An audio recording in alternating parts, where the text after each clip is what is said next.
Is this the most important joint in your body?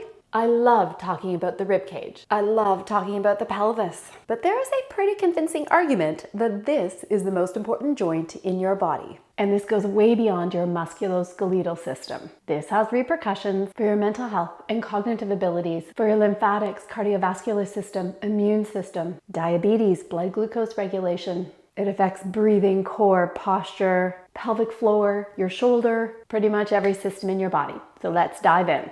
Your body, your genetics, your genome, your parts were naturally selected for you to use them a certain way. In order to walk, in order to move forwards, you need to get your leg behind you. When you do that, there are about 1 million important magical things that happen. And this goes way beyond muscles and joints.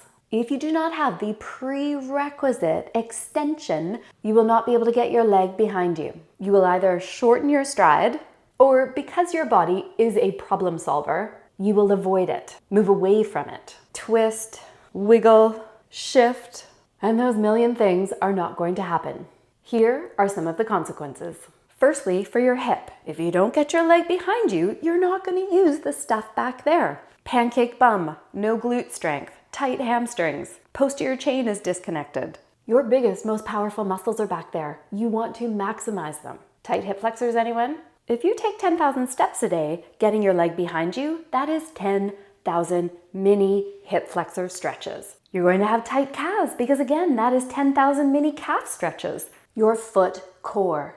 You need to get your leg behind you, get this forward shin angle in order to load and activate your foot core. If you don't get your leg behind you, you won't be pushing through your toes. This is when they are the star of the show. These are going to be lifeless. And toe strength is the #1 predictor of falls in the elderly, which has massive repercussions. And 100% this, your foot core, your big toe, is linked to your pelvic floor, neurologically, myofascially, biomechanically.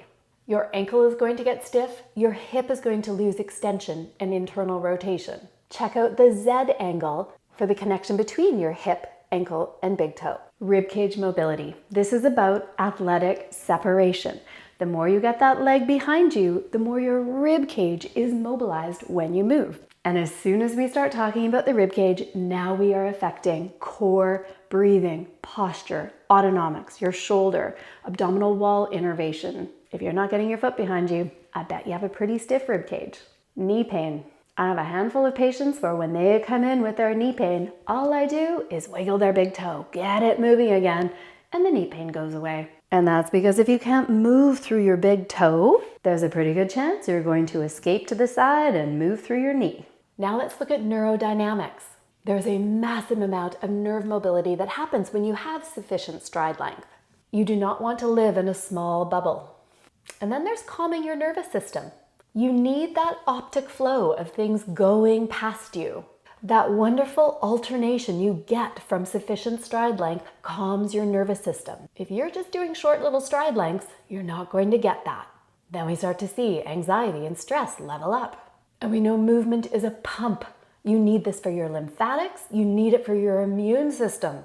And then let's talk about soleus, this massive powerhouse deep in your leg. It has fascinating, unique cellular and mechanical properties. It is made up of all type 1 slow oxidative fibers. The other place we see this is your heart. So these are like 2 hearts in your legs. It won't pump unless you get your leg behind you. That pump is needed to prevent cognitive decline. Soleus is also massively important for regulating blood sugar. Again, these unique molecular properties that allow it to pull blood sugar, glucose out of your bloodstream and store it in itself. Soleus is also a powerful decelerator of your tibia. So if you have anterior knee pain, or you care about stability of your knee, specifically the ACL, soleus is just as important as those hamstrings. We could literally go on all day. One of the common compensations is turning your foot out to the side, which creates that bunion, chronic tightness at the back of the hip, pressure on the SI joint. So if you care about optimizing your physical health, mental health, cognitive abilities, maybe look down. Make sure you have prerequisite extension at your big toe, and the next time you go for a walk, try to get your leg behind you. Check out the caption below for more details and lots of techniques coming up.